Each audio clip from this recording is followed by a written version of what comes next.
Обзор пеллетного камина Clover. Термическая мощность 8,4 киловатта. Итальянский котел, полностью автоматический. Вот только что произошел розжиг. Розжиг автоматический.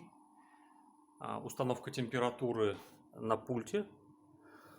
То есть, допустим, в данный момент...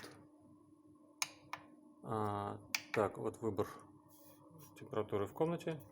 Выбор температуры, выбор мощности. 5 мощностей и температура с ходом 1 градус.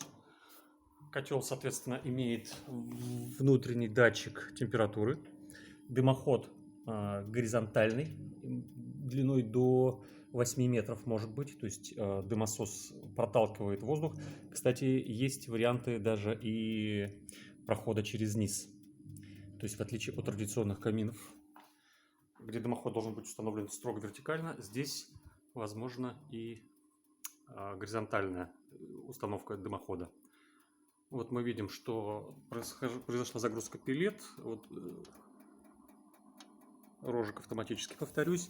И воздушный поток по достижении нужной температуры подается из данной решетки, в объемах комнаты.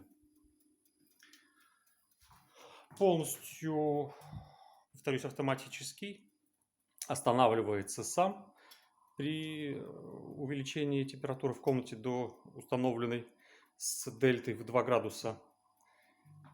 Сам гасится, сам разжигается.